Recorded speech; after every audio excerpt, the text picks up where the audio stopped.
Como te estuvimos contando, la idea un poco de la entrevista era conocer la parte más personal del arquitecto y no tanto la laboral, la de los proyectos, la de los concursos. Y empezar por tu infancia, tu primera casa. No sé, es una pregunta compleja, digamos, porque te hace como... tuve que recordar un montón de cosas, de épocas, esto que uno... cómo uno puede relacionar la infancia con la arquitectura. En realidad yo no encuentro, simplemente es como la construcción por ahí de un paisaje, ¿no? Que uno puede rememorar cosas que pasó en la infancia a partir de lo que le pasa ahora en el presente, ¿no? ¿Qué sé yo? Mi familia viene del campo, pero de alguna forma es de la ciudad.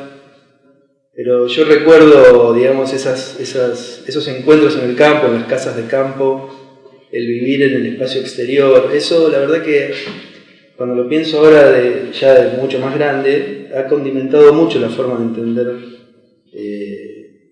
por ejemplo, la forma de vivir una vivienda, un espacio, a partir de esa experiencia exterior. Eso, la verdad que sí. Pero tal vez no es una relación que se dé directamente a partir de que yo cuando tenía 4 años dibujé una casa, ¿se entiende? Sí. Es como que vienen llegando a partir de la construcción de ciertos paisajes, de ciertas carencias, ¿no? Y ciertos lugares que a uno lo han marcado como muy fuertemente y que uno le da mucho valor en la construcción de la identidad. No sé, desde ese punto de vista también yo me acuerdo de lo que me puedo llegar a ver un poco es el tema del barrio Meridiano Quinto, que fui a primer grado. Recuerdo esas calles empedradas, ¿no? También después estuve en otros colegios, en el 84, en el Industrial. Y básicamente esa relación yo creo que tiene que ver justamente con esa construcción de un paisaje, ¿no? de un lugar, en donde tal vez yo no sabía que iba a ser esto de mi vida. La verdad que jamás. Era inconsciente, digamos. Totalmente, y yo creo que fue totalmente espontáneo, y se fue dando y una cosa llevó a la otra. Y es interesante porque hay un montón de cosas que a medida que vayamos avanzando en este espacio de entrevista que ustedes están haciendo, que es bastante interesante, uno puede sacar como cuentas de por qué se encuentra en el lugar que se encuentra. Claro, esa revisión, ¿no?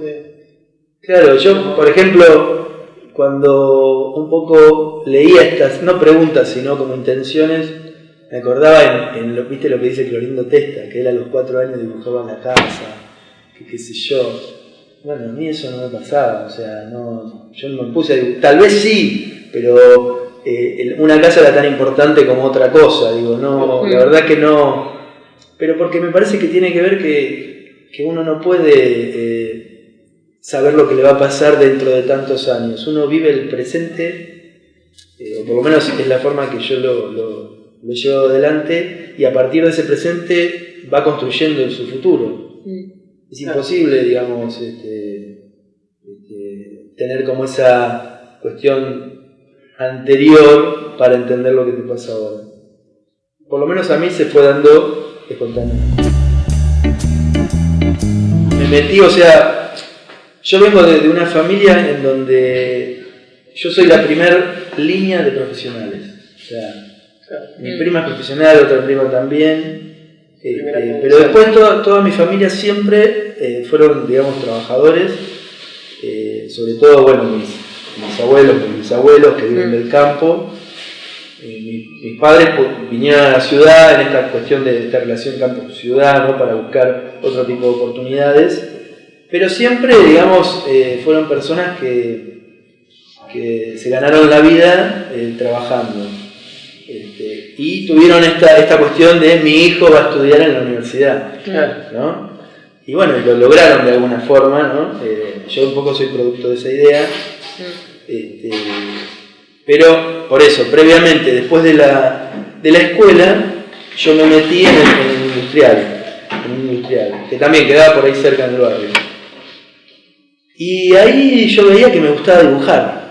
O sea, notaba que el dibujo era algo que me parecía que era interesante, que me podía poner ahí, estar horas dibujando, y naturalmente me metí en construcciones, ¿no?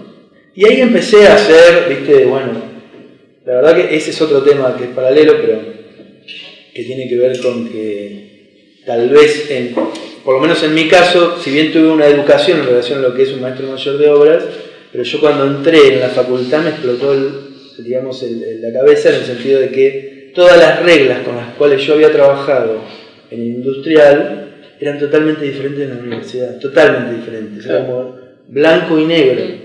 Entonces en ese sentido fue un cruce, porque fue como retroceder un montón para entender qué es lo que tenía que hacer en la Facultad de Arquitectura. Entonces tuve que desaprender lo aprendido para volver a aprender o poder construir algo que yo quería. Claro, algo propio. Claro, el colegio industrial te amolda mucho a lo que es. En realidad hacíamos proyectos, éramos, nos correspondíamos en el sentido de generar un proyecto con ciertas funciones, con ciertas medidas, pero éramos estilistas. Claro. ¿Viste? Cuando vas a la peluquería y dices, no, a mí hacen un jopo, a mí poneme, ¿no? Bueno, éramos así, decíamos, esta casa la vamos a hacer estilo tanto, esta estilo tal. Claro, y esa era la cosa, pero no se pensaba en el espacio. Claro. No sabíamos quién era, le conocían. Otra cosa, porque en ese momento cuando yo estaba estudiando en el industrial, tenía un amigo que era constructor, o sea, el padre era constructor, y yo, como era muy amigo de él, digamos, me llevó empecé a trabajar con él, empecé a trabajar en obra. Yo trabajé en obra antes de entrar a la Facultad de Arquitectura, trabajé como 2 años y medio. Por esta cuestión típica de encontrar un trabajo, salir, tener tu propia plata, ¿Y ya sabías que ibas a estudiar arquitectura? No, pero es interesante porque naturalmente todas esas herramientas de lo que significa una obra, todas esas cuestiones, tal vez las tenía como ya incorporadas. Claro. Cualquier cosa, poner un nivel, la plomada, el replanteo, cuestiones básicas que por ahí una persona que viene de un bachiller no tiene ni idea. Ni se pone a pensar. Sin embargo, por ahí los chicos que vienen del bachiller tienen como una frescura para pensar las cosas, porque justamente no están como agarradas en ninguna cosa. Pero esto excedía esa cuestión porque tenía que ver con una experiencia de la vida. Y después, por estas cuestiones obviamente vos estás en el industrial y decís, nos recibimos arquitectura. Claro. Metimos la mitad en arquitectura y no sé por qué me metí en el taller de Almeida Kur, Daniel Almeida Kur. Y fue genial, porque era como la persona, yo no entendía mucho, pero era como la persona distinta. A mí la verdad que yo hoy trataba de decir, cómo uno puede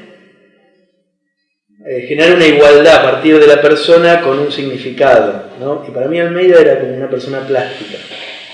Él la verdad que me enseñó el procedimiento que aplicaban en la Bauhaus, me enseñó a entender la cuestión de entender cuál es el orden, el equilibrio, los desequilibrios, lo simétrico, lo asimétrico. Poder empezar a entender qué significa la composición en la arquitectura antes de ver un programa de arquitectura. Cuestión que fue súper interesante porque nos hizo pensar sin tener que aprender cosas que pareciera que en la facultad son necesarias, como decir, un edificio tiene que sostenerse, un edificio tiene que poder funcionar, la puerta tiene que abrir, que en algún momento obviamente las tenés que aprender, pero hay cosas que hacen la arquitectura que son trascendentales y que nunca tienen una respuesta. Tienen respuestas de a momentos, tal vez en relación a determinados resultados, pero después rápidamente vuelven a hacer preguntas. Es increíble eso de la arquitectura. Por eso es un arte, me parece, ¿no? Está catalogada como otro de uno de los artes. Y obviamente, imagínense en 4º año con la cabeza más inquieta que nunca y ya con ciertas cosas en la valija, lo fuimos a buscar a Pablo Zaragoski.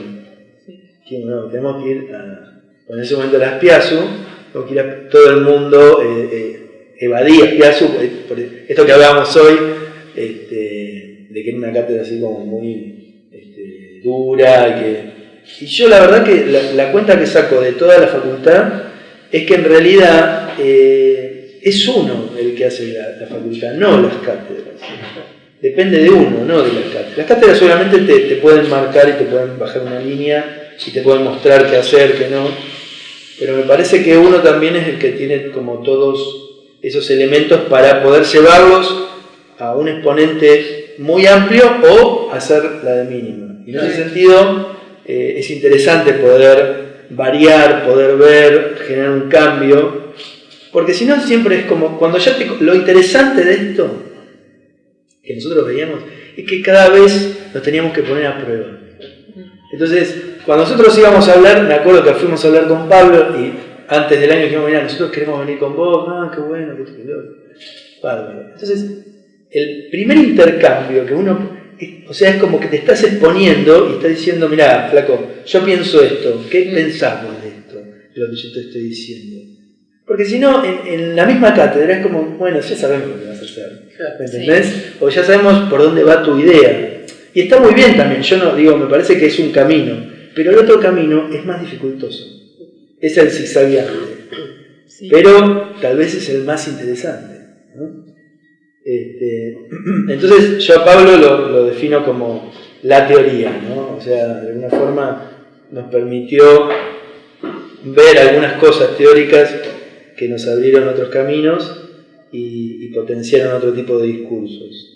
Y después, en sexto año, nos pasamos a la cátedra de Alberto, que ahí en ese momento estaba con Enrique Vares, Alberto Esbarra, Enrique Vares, que prácticamente ese año, les voy a decir la verdad, prácticamente no fuimos. Fuimos 2 clases y después nos encerramos, éramos 4, estábamos con Ariel Pérez, con Pablo Núñez y con Lucas, bueno, no me acuerdo del apellido, pero éramos 4, Lucas Granillo. Hicimos un libro, una exposición, o sea, nos creíamos que, ¿me entendés?, que podíamos hacer lo que estábamos pensando, lo podíamos hacer realmente. Y la verdad fue interesantísimo. Y en ese momento, lo que a mí me dejó tanto la cátedra de Enrique como la cátedra de Alberto es esta idea del proyecto ciudad, ¿no? La idea de entender que la arquitectura puede hacer ciudad. Ellos tienen una formación que viene más de los 60, las ideas más utópicas, con momentos de Argentina políticos y sociales bastante importantes, con un gran peso, donde había que ejercer la profesión y también plantear ideas. No lo tenía pensado. La cuestión es que, imagínense, yo me recibí en el 2004 y creo que al año siguiente salió el concurso del anexo de diputados, y estaba con Enrique y Gabriel, que yo iba al estudio, digamos, estábamos ahí, hacíamos cosas, salió ese concurso y lo hicimos y lo ganamos. Entonces, medio como que eso de alguna forma me inspiró para presentarme y poder de alguna forma entrar en el ámbito de la facultad de una manera como más, como, no sé si simple, pero más rápida, porque en definitiva yo di concurso y entré en 2 cátedras a la vez. Una era la de Enrique Vares y otra la de Spiazu. Y ahí empecé como mis armas, por así decirlo, en el tema de la docencia, que recuerdo el primer día, me acuerdo que estaba en Vares y me dieron 3er año y yo nunca había sido docente. Y fue todo un aprendizaje, la verdad que es muy linda la docencia, la verdad que a mí me gusta mucho, hay mucho para hablar de eso. Hay mucho para comunicar, pero fue una experiencia interesante. Ya hace 8 años, después fui jefe, ahora el año pasado nos presentamos con Oski y con Fernando Sinoviec para dar el concurso de cátedra, o sea que hay una carrera posible dentro de la facultad, hay una carrera docente interesante para hacer y es un crecimiento. Me parece que uno nunca puede ir para atrás, debe ir para adelante. Si no, si vas para atrás, te ahogás en sí mismo, ¿no? Esa fue un poco la experiencia de cómo ingresé al sistema. Ahora, por suerte, a partir de el conocimiento que se ha dado de lo que uno viene haciendo y el estudio y los resultados, por ahí te empiezan a invitar de otros lugares, de la UBA, de otras universidades, de la Universidad de Palermo, también de la Facultad de Arquitectura, y hay una vinculación, incluso también en las instituciones, donde se empieza a dar un poco también lo que están haciendo acá, ¿no? Generar como una suerte de red de trabajo y de opinión. Y vos como alumno en la facultad, no sé, pensabas que había que hacer algún tipo de cambio en la universidad y después lo pudiste plasmar cuando fuiste docente, o en realidad yo lo que pienso, mira, vuelvo a decir el tema del cambio, ¿no? Me parece que nosotros siempre nosotros estudiamos, por ejemplo, con los croquis. Nuestra época de estudio en la facultad era la revista El Croquis, ahora no sé cuál será, ni qué sé yo, antes por ahí eran los sumarios, pero en nuestro caso eran los croquis, y estaban los croquis de MRDB, los croquis de Puljas, Zaha Hadid, toda esa arquitectura que era como, que uno logra ver como lo postmoderno en el buen sentido. Pero siempre yo siempre hablo con los chicos que se puede, que uno debe pelear mucho por las ideas que tiene, no debe dejar avallazarse por las ideas de otros, uno tiene que pensar que la libertad es lo más importante que tiene uno, y desde ese lugar hay que reflexionar y entender el poder que uno tiene para hacer las cosas, pero lo que es fundamental es que a eso hay que darle muchísimo trabajo.